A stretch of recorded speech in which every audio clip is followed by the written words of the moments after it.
Why spend thousands of dollars on a sublimation printer when you can convert an Epson EcoTank for about $200? Today, I'll show you how to turn an Epson EcoTank that I picked up at Costco on sale into a DIY sublimation printer using Hiipoo sublimation ink and A-Sub sublimation paper. I'll walk you through every step from unboxing to setup to heat pressing your first project. You'll learn all the must-know tips for getting professional photo quality, how to fill your EcoTank with sublimation ink, and how to install the necessary software and drivers. And we'll also be testing out my new HTVRont Auto Heat Press 2 when it comes time to heat press our design onto a shirt.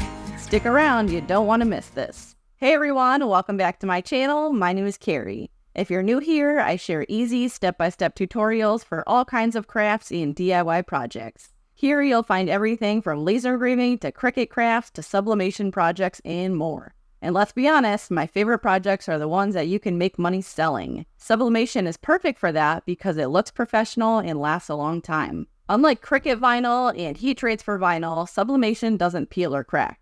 The ink infuses with the blank so it's safe for washing, even in the dishwasher. Today, I'm going to show you how to turn an Epson EcoTank into a budget-friendly sublimation printer. So what materials do you need to get started with sublimation? You'll need a brand new Epson EcoTank printer that has never been filled with ink before. This way you're starting fresh with sublimation ink and you don't have to worry about leftover regular ink messing things up. Any Epson EcoTank model will do. But can you use any printer for sublimation or does it have to be an Epson? You can't convert any printer for sublimation. Many inkjet printers have thermal print heads like those from Canon, HP, Lexmark, or Dell. You can't use thermal inkjet printers for sublimation because their heated print heads make the ink vaporize too soon, so it never gets to the transfer paper properly. Sublimation ink needs high heat at the right moment to fuse with the material, not inside the printer. You'll also need sublimation ink. I recommend Hiipoo Sub ink because it's the best and gives bright, vibrant colors. When you're shopping on Amazon for Hiipoo ink, you'll see that it comes in two types. One has bottles that use syringes to fill the printer, and the other has autofill tops designed to fit some Epson EcoTank models. Autofill bottles make the process super easy and mess-free, so buy that kind if it's compatible with your printer. I have both kinds of ink, so I'll show you how to fill the printer both ways. We'll start with the syringe type since it's older, and it's best to use up the older ink first because sublimation ink can expire. Sublimation ink needs special sublimation paper. You can't use any old regular copy paper. For paper, I like using A-Sub sublimation paper or HTVRont is good too. You'll also need heat-resistant tape, sometimes called thermal tape, butcher paper, a heat press or mug press, and a computer for setup. I'm using a Windows in this tutorial. I'll link all of my favorite sublimation materials in the video description. Let's move on to step 1, unbox and prepare your printer. When you open your printer box, you'll find the printer, a power cord, ink, and some instructions. Some other models may come with a software CD. Mine didn't, probably because most computers don't use CD drives anymore. You can download the software and drivers from Epson's website. Do not use the included Epson ink if you plan to convert this to a sublimation printer. Set that ink aside or use it in another inkjet printer. Some people have asked, can you switch Epson printers back and forth for sublimation and regular ink? The answer to that is no. You can't switch back and forth between sublimation ink and inkjet ink. Once you convert your Epson into a sublimation printer, it should stay that way. Peel off all of the blue tape all around the printer, but don't turn on the printer just yet. You want to fill it with sublimation ink before you power it up. Step 2, how to put sublimation ink in your Epson printer. To fill the ink, lift the top of your printer, flip open this compartment on the right, and lift these tabs. You can insert a filled syringe into either of these two little holes, or press the autofill bottle down until it clicks. With the autofill bottles, you'll hear a glug glug glug sound as the tank fills. Let gravity do the work. Don't squeeze the bottle. Repeat this process for the cyan, magenta, and yellow tanks. On the back of your printer, there's this little flap, and this comes up, and then this piece slides up and back. You'll see these two little blue pieces right here. Grab it and pull it out. Now you can slide your sublimation paper into the slot. If you look at your paper, one side will be printable, On the back it says A-Sub. That's the brand of sublimation paper that I'm using. So put the label towards the back. Now we can plug it in. Step 3, power on and initialize the printer. Here's your power cable. This goes in the back of the printer and this end goes in the wall. After you plug it in, you can push the power button. Follow the on-screen instructions and choose your language and settings. I'm going to scan the QR code on my phone and follow the prompt. Click Install, then Open. Check out their licenses and click Agree, then OK. Then next, make sure your location is turned on. While using the app, click yes.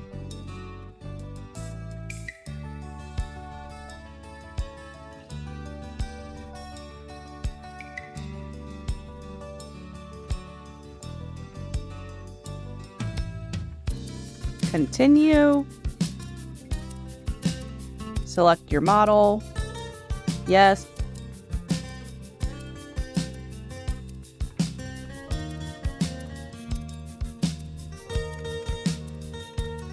I guess here you select the type of home screen you want, cards or tiles. I guess I'll go with tiles. And from here, you can choose if you want to print, scan, document capture, copy, some other features. Click on this plus to connect your printer.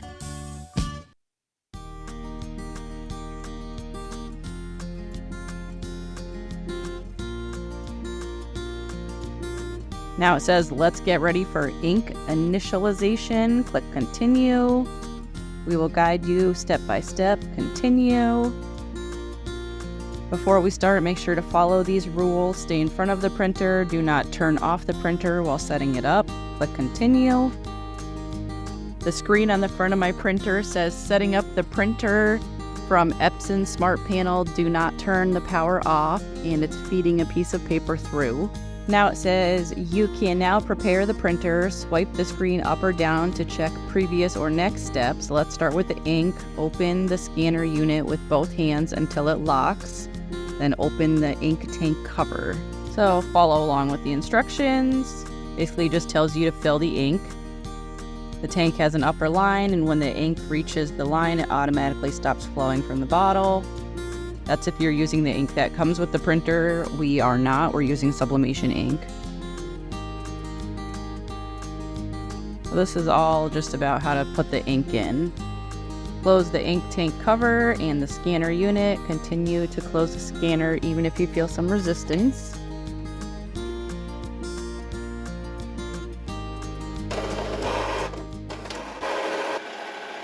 Making some loud noise. The printer will start drawing up the ink, which takes about 10 minutes. You might notice the ink levels drop a bit during this process. That's totally normal.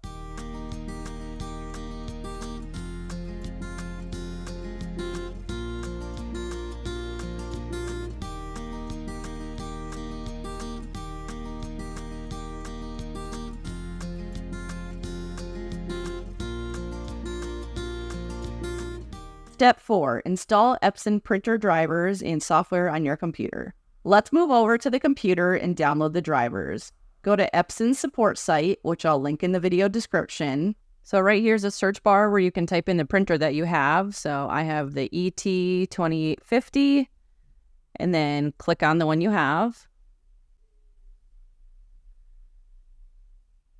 Right here is the operating system, so find the one that your computer has. I have a Windows 11, and click Go. Then click Download. Open up the file. OK. Accept the license agreement. Click Next. I already finished filling the tank, so I'm going to click that and click Next. Then I'm going to click on Update. Select the printer, then click Next.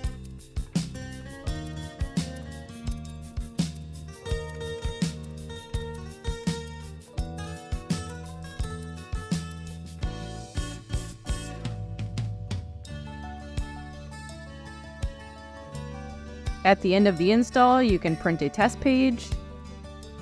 This is what the test page looks like that printed out. And now you can register your Epson. Step 5, add your Epson printer to your computer. Make sure your printer is plugged in, powered on, and connected either via USB or to the same Wi-Fi network as your computer. My printer didn't come with a USB cable, so I connected it to the Wi-Fi. So go to your start menu. I'm using a PC. I don't know how you do it on a Mac, but type in printers and scanners. Click on that. And then we're going to click add device. And then my computer pulls up some printers. This is the one that I want right here, the Epson EcoTank 2850. Click add device. And it's installing. Now it's ready, so click on it. And then I want to print out a test page. And it automatically starts printing. Here's a really important tip you don't want to skip. Make sure you print something small every week to keep the ink flowing and prevent clogs. With my last converted Epson printer, the Workforce 7210, I didn't use it very often. When I finally went to print something, I was stuck with designs full of lines and horrible print quality. I wasted hours and tons of ink doing printhead cleanings and test prints, only to give up and have to buy this new printer. I want this printer to last, so I'm setting a weekly reminder on my phone to print something, even if it's just a small test page. Trust me, this small habit can save you a lot of headaches and extend the life of your Sublimation printer. Step 6. Set up print settings for Sublimation. If you want your Sublimation prints to come out amazing, follow these next steps to change your printing preferences. You should only have to do this one time, and then it will be saved in the future. Go to the start bar, Printers and Scanners, and select your printer model. Then click on Printer Preferences. Change the paper type to Premium Presentation Paper Matte. Change the quality from Standard to High. Under More Options, select Mirror Image. Just remember, if you have Mirror Image selected here, you won't have to mirror it again in your software. You always want to make sure that you mirror your image when working with Sublimation. Just don't mirror it in the software and then again on the printer, because then it will just flip it back and your design will end up backwards. Only mirror it once. Step 7. Perform your first Sublimation print. Now for the fun part. Let's try printing out a design with our newly converted Epson Sublimation printer. Your print will look dull when it first comes out, but don't worry, that's normal. Sublimation ink needs heat to activate the colors, so you'll see the magic happen after you heat press it. I want to make a shirt using this design that I found on Creative Fabrica's website. I saw it and I thought that it was hilarious, and apparently so did over 2,000 other people, because 2,639 people have added this shirt to their favorites. With their all-access subscription, you can download as much as you want, whenever you want, and you get personal, commercial, and print-on-demand licenses included, which is important if you want to sell projects that you make using designs from Creative Fabrica. Their subscription is only $3.99 a month. Bill is $47 for the whole year. If you want to sign up for a free trial, just click that link down below in my video description. Click the big green download button, open up your downloads folder, double-click 72.png, right-click, and save it to your computer. Next, I'm going to move over to Canva. Canva is another website that I love and use all the time. Canva has a free version and a paid version. You can do a ton of stuff with their free version, but their paid version is even better. So what I'm going to do is click on Create a Custom Size right here, and I'm going to choose the 8.5 by 11 inch sheet. If this doesn't show up for you, you can just type in the dimensions here and change your units. Next, I'm going to go over to Uploads, Upload Files, select your file, and click Open. Click on the picture, and then enlarge it. I want my design to be as big as possible, so I'm just going to stretch it out to the edges, and then click Share, and then Download.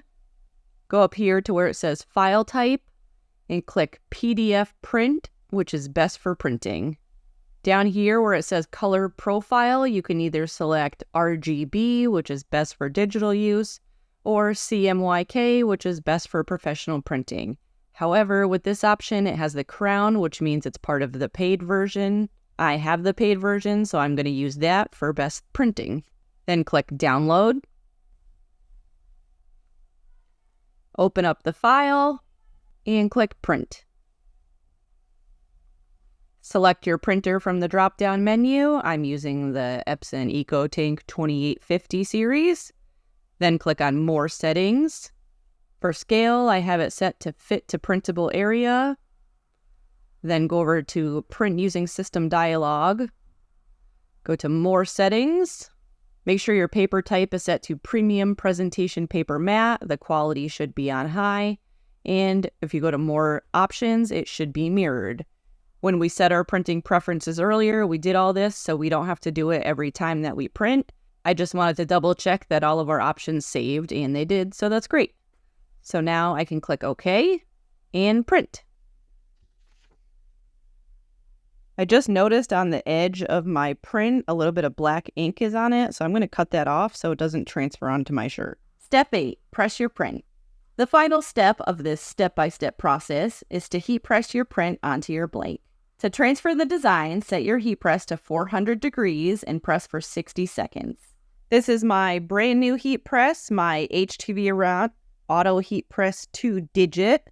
This heat press is awesome because it's super beginner friendly. If you want to turn it on, just click power. If you want to set the temperature, click the temperature button and then plus to raise it.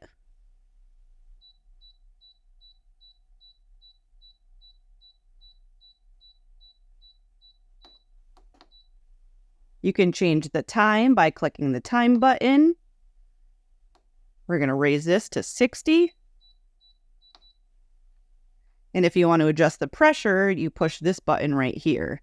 Typically, I don't care for automatic heat presses because you can't adjust the pressure on them, but HTVRont has came out with this new version with adjustable pressure, which I am so excited to try. You can see the temperature heating up right here. Heats up pretty quick. And another cool feature about this heat press is it has this flip-up screen right here. So you can see everything nice and easy. You don't have to worry about forgetting what any of these buttons mean because they put a handy little sticker right here that tells you everything. So power, temperature, time, pressure, mode, custom, increase, decrease, auto, and start. This tray pulls out and we can put our shirt on it. The shirt that I'm using for this project is by Make Market. I got it at Michael's and it's a Sublimation shirt. So make sure you take off the tags. Then grab a fresh, clean lint roller and wipe your shirt down. You want to make sure that there's no pet hair or dirt or dust or any kind of fibers on your shirt. Then cover it with the Teflon sheet. And we're going to heat press it for about 15 seconds to get out any moisture and wrinkles in the shirt. Push the tray in. Automatically closes. And the countdown begins. I'm going to have to stop it at 45 since I'm just doing the preheat setting.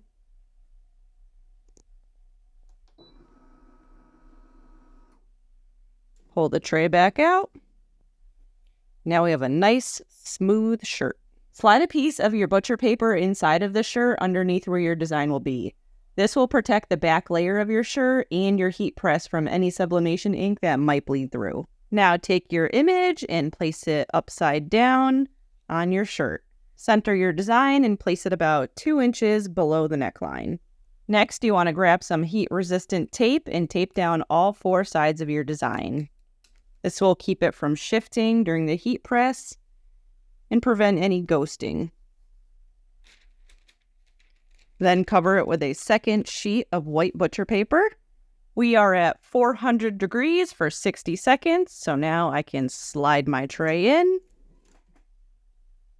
And it will close automatically, and the countdown begins.